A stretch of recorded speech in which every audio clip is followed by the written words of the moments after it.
Okay, hello. I'm so excited to chat with you. So I'm here with one of my fabulous clients, Jamie Hain, who what are you calling yourself these days? What's this? New title, business growth coach. I Yay, know. yay, Yeah, love that. I do too. I was like, I was going to say your title, but I'm like, wait, no, you've evolved, you've changed. So I love it. And So a lot of that is because of you. Just oh, saying. good. Which is what we're here to talk about. So yes, just want to kind of chit chat a little bit about your experience working with me, and what that has been like, what has come from that, your growth, and all of those lovely things. So I guess to start with, it would be helpful. We know your title, but if you could just kind of explain a little bit more about yourself, who you are, and maybe a little bit about like where you were when we first met slash started working together, because we met before we started working together by a little bit. Yeah. Where did we even? Oh, I know. I was like, where did we meet? Oh, yeah. Now I remember. We won't talk about that here. Um, That'll be our inside little thing, Lori. Okay, so I think it'll probably make sense to start with the journey first, and then where I'm at now will make sense post Yes. that. So I think when we first met, I was just doing video. So I was a get on camera coach. I was helping people with primarily going live and doing live video, but it was video in general. And I think over the last couple of years, you've really helped me see that like your audience, my audience, and what they ask me for helps me recognize what my zone of genius is. And I think I likely doubted that for a long time. And I can remember many conversations, Lori, where you were like, dude, you're playing too small. And I was like, yes, I was. And so, it shifted at first from just doing video to, if you remember, I had a flash sale on one-on-ones, and I had 20 people buy the one-on-ones, and nobody wanted video help. They were all asking me for other stuff. They were asking me for Facebook help and business help and all this other stuff. So then I kind of pivoted and I still did the video thing, but I did some Facebook group work. I did some social media work, and things were really going well. But I found myself like, I don't want to say bored necessarily, but it was very repetitive. And you might remember the conversation we had about this. Like, I just feel like I'm on repeat. I'm doing the same things over and over. And I think that's when we had this whole conversation about zone of excellence and zone of genius. And it was Yep. the big epiphany for me, like, oh my gosh, like I'm in my zone of excellence and I'm great at this. I'm great at video. I'm great at Facebook groups, but I'm not passionate about it. It doesn't light me up like it's supposed to. And I remember you saying the jump into zone of genius is a scary one. And you often doubt it. And especially if you've got imposter syndrome, there's just a whole lot of that in there. But I would say in the last, 6 months, I've just leaped into zone of genius and I've never been happier. The calls that I'm having with my clients, the group coaching calls that I'm having, it's like, this is how it's supposed to be. Like, this is easy. It's fun. It just flows. It lights me up. I could spend days doing it over and over and over and just never get bored of it. And so the way that I describe myself now is as a business growth coach. And what I do is I help women coaches and service-based entrepreneurs get to consistent 5K months and beyond by following a simple sales process that is powered by live video. So whether that's a workshop or a masterclass or a challenge, that's just a piece of what that sales process looks like. So that's where I'm at now. Ooh, I know, right? yay. So that's amazing. And yeah, you've evolved, like just the evolution of Jamie in Yes. the last like couple of years has been like so profound. And I'm so excited for you really like stepping into genius. And you're right, it can be a very scary journey stepping into that full genius and like the thing you're more called to do, especially when, perhaps you were successful for all intents Yes. and purposes, right? Like you had a very active audience, you had people buying from you. So can we talk a little bit more just about that leap and what Yeah. what that was actually like, both from like because I remember when we first had the conversation, it was probably about a year Yeah. ago. You're just like, I just can't, like, it's just, I can't, like make the leap. I remember that like so clearly. So let's talk Yeah. about I think the scary part for me, like you said, was that I was already having success. I was already making money. I was already consistently hitting, three, four, $5,000 month revenue, it. but I was working so much to hit that number. And like to the point where I was like, how am I ever going to scale from here? How am I ever going to do more from here? And it's like, you either got to start charging more, or you've got to change what you're doing. Like, what does the program look like? What's included, scale back, or what? And I was just so caught up in there. And I think, the deciding factor for me to start to shift was, could I stop and see myself doing this, what I was doing forever? And it was a very solid, like, one of the things I know you've taught me is just like really lean into my gut and close my eyes and imagine, and where does that dial go? And it was a heck no. Like, if I have to do this for another year, I'm going to burn out and I'm going to be exhausted. And I think it's scary because especially if you got a little imposter syndrome, you think, what if it doesn't work? What if people don't want that from me? What if people won't pay that for me? And it's, one of the analogies that I use to talk to my own clients is, for a while, you've got a foot on both horses. Sometimes it feels like you got 5 horses and you're trying to straddle all of them, because you got to keep doing what's bringing in the money, while you're leaping to this new thing that you're like, I don't even know if this is going to work. And that's a scary, out of control feeling. Right. And, I think what I had to just keep coming back to myself is, at some point I have to make this leap. At some point I have to go, or I'm never going to get there. It's still, so there are still moments where it still feels a little unsteady, and it's like, do I still have a foot over here? But like, I see it now. I feel it. I know with every ounce of being that I have, that this is exactly where I'm supposed to be and what I'm supposed to be doing. And that gives me confidence that I think I probably didn't have before. That makes sense. Yeah. That makes absolute sense. It got me a little teary-eyed here. Oh, right. But no, I mean, just listening to you say that is so amazing. So you kind of answered it there, but I just want to ask you like a question, not necessarily about us per se and our relationship, but just kind of your perception as someone who obviously coaches people in business as well. Why do you think that people stay in that space for so long, of making money but not actually being happy with what they're doing? I think it's a combination of fear, like fear of what that next step looks like, and even fear of success, fear of failure. All of that, I think it's a lot of it is fear based.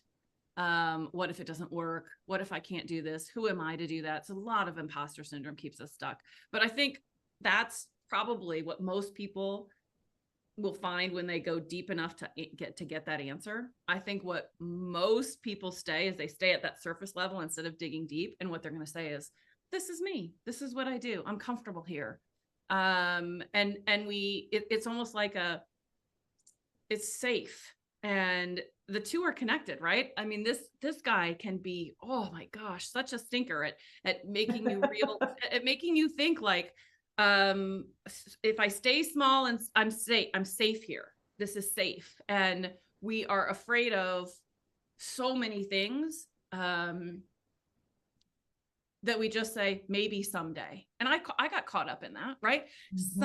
Someday I'll get there. Someday it'll happen. And I think I had to kind of face this and be like, well, when, Jamie, how much longer are you going to keep doing this until you know that you need to make this jump? And what advice would I give somebody else going there? I think I would say, I know how scary it is, but I'm telling you, the jump is worth it. Yeah, it's scary, but once you get on the other side of it, you will recognize how powerful, like, this is what you're meant to be doing. This is where you're supposed to be.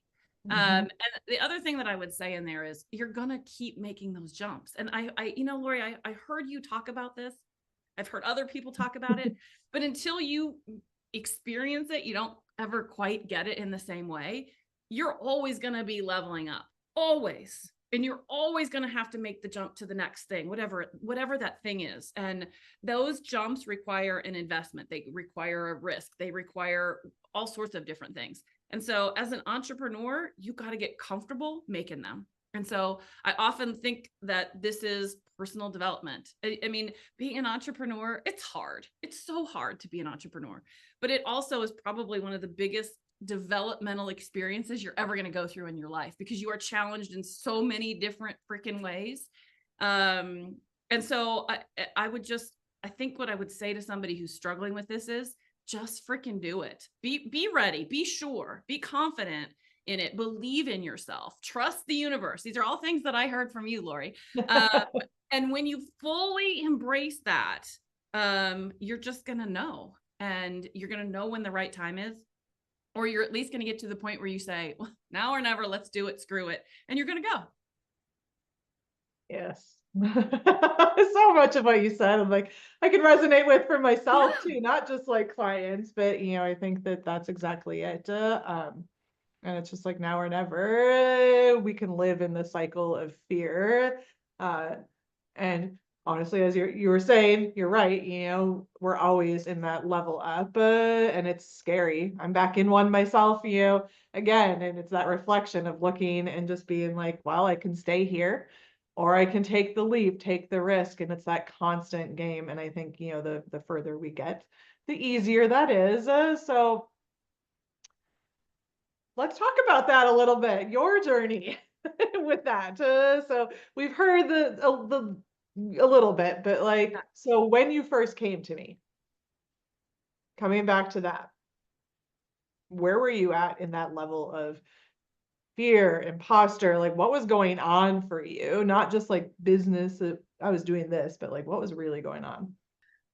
Okay. So if when I think back, hindsight's always 2020. It's so much easier now to see where I was struggling before. Mhm. And now if I look back, I would say I was in total denial. I was faking it until I could make it.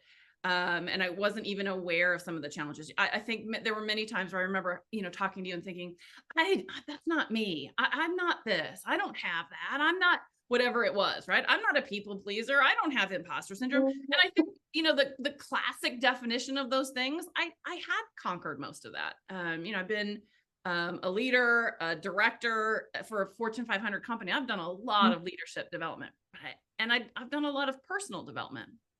But when you and I first met, I wasn't having the I'm not worthy, I suck, I hate myself kind of imposter syndrome. Mine Right. was sneakier, right? It was more like, who are you to be doing this? You're just this, Mhm. small girl, and that can be a trickier little booger to get past, right? I can remember many times talking about people pleasing, and I would say, Lori, I'm not a people pleaser. And as a classic definition of people pleasing, that's correct. But there was a little piece that was, just again, this little stinker that there was fear around upsetting someone, some way, somehow, even upsetting myself. And I think in the last couple of years, I've really had to face some of that. And the truth is my husband's illness is probably what made me realize, like, it was almost like a shock, like, and it made me realize that we're all vulnerable, that we can, any one of us can struggle with ridiculous things, and that it's not shameful. It's not bad. And, there's so many people that struggle with mental health challenges. And you and I've had so many conversations about this Mhm. as a topic. And you see lots of people talking about the society, what society thinks, and this starts to shift, and we have to normalize mental health and all of that. And we've certainly come a long ways in the last, decade. But I think so much of that mental health is what we perceive as wrong, bad, awful, dreadful. It's not Yeah. even so much society. Now, we might have grown up with this, what we believe society thinks, but so much of it is on us. And I think for me personally, part of my journey, and like you always say, the universe is going to give you what you need. It might not be what you want, but the universe is going to put these things in front of you that make you, realize what has to change in your life. And as awful as my husband's illness is, it has really been a wake-up call for me that I still have work to do on healing my, there's still inner work stuff that I have to do. And it's always going to be there. I think what I believed back then was, I've done the work, I've checked the box, it's over. Like, I'm good. And the reality is, you're never going to be good. You're always going to be practicing this, because it's a practice. It's not a checklist. Mhm, mhm, mhm. So, but you didn't know that when you first started. No, I like, there are moments where I imagine, like, what did Lori think when she got off that call with me? Like, and I mean it in a good way. Like, you were constantly, you would push me, and you would challenge me. And I was just flat out, not in a space where I was ready to work on it, or admit it, or even focus on it. And so I often think in my mind now, what did you think when you got off those calls? Like, I imagine Lori was like, someday she'll get it. Someday she'll be ready. Someday she'll face this. Right.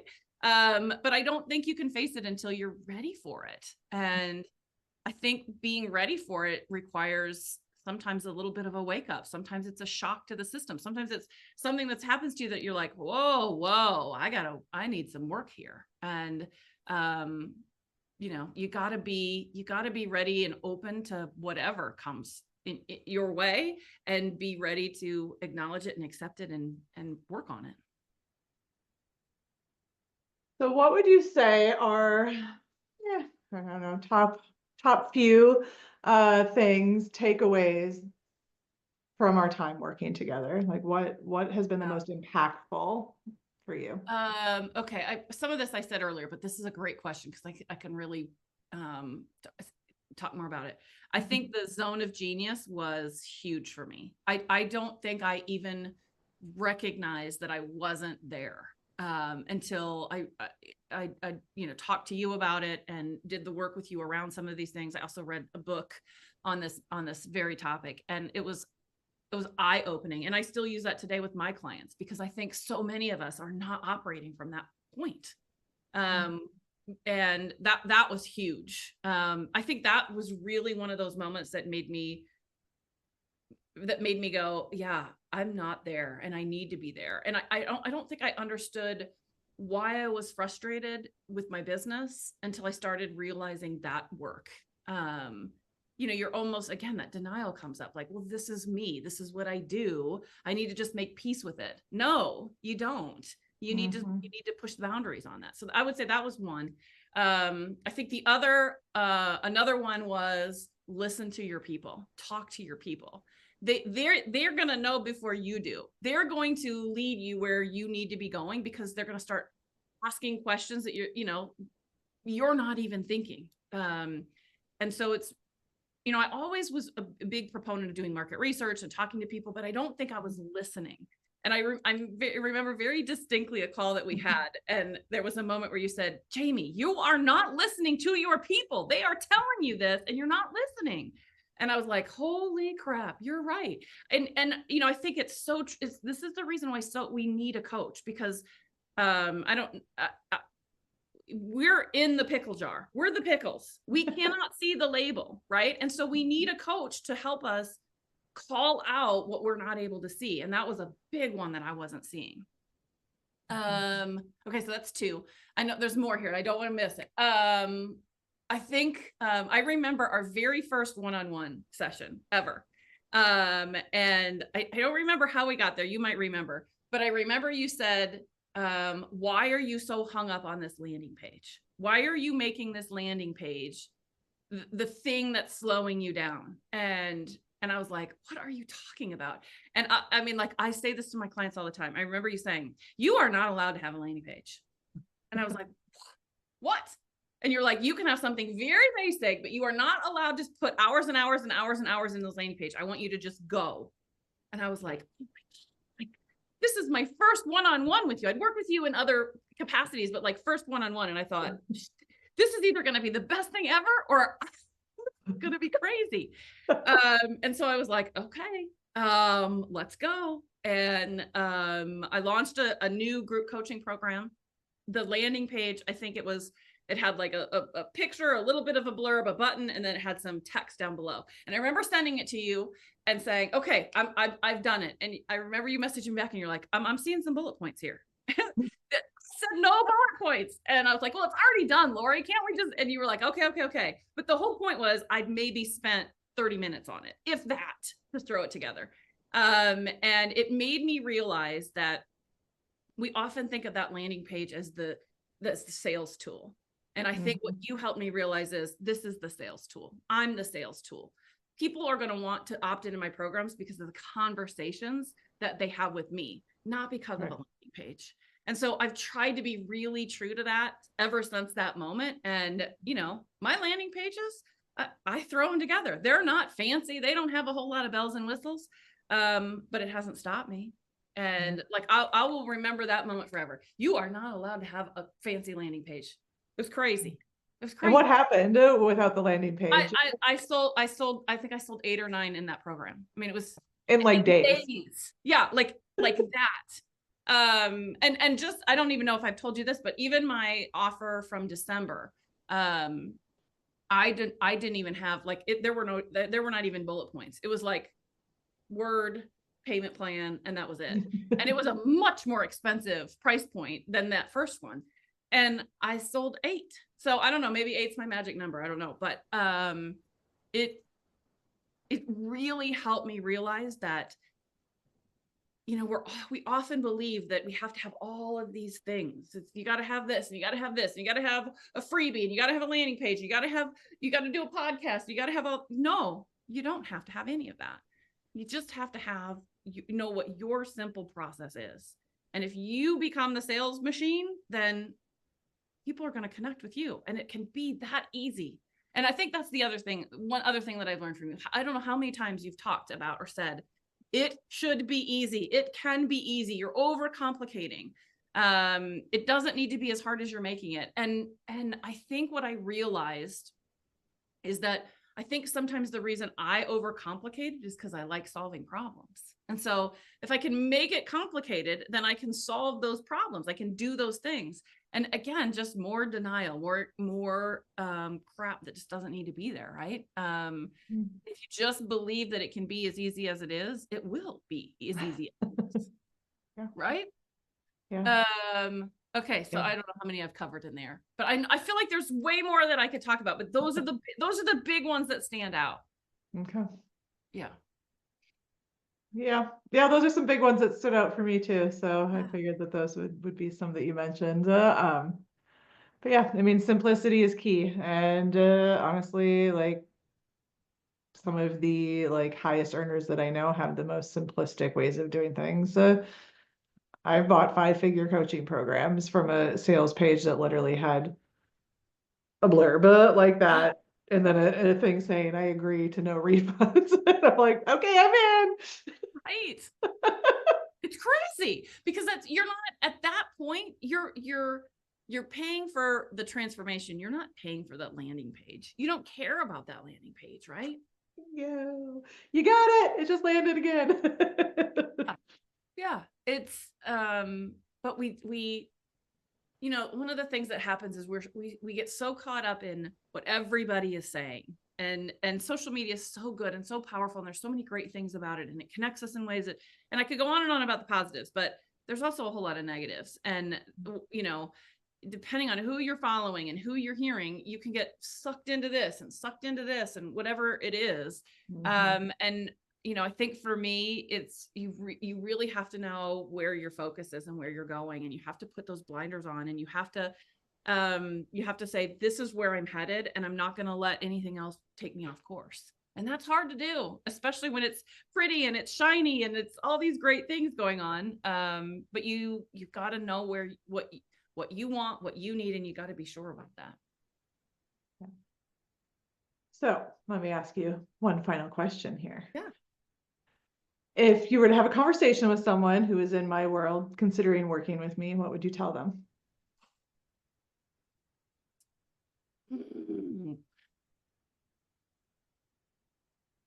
I would say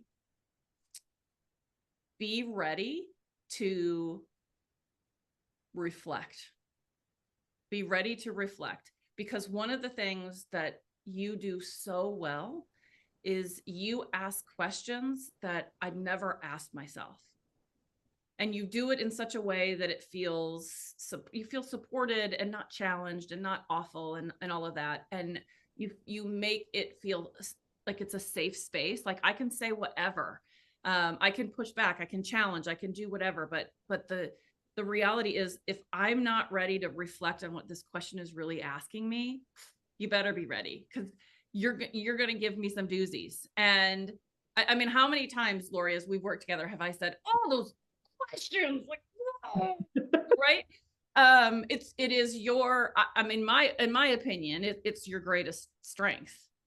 You've got the business knowledge and you know what you're doing and all of that behind it, but your ability to ask a zinger of a question, and I don't mean that in a negative way. I mean, it's like right to the freaking core.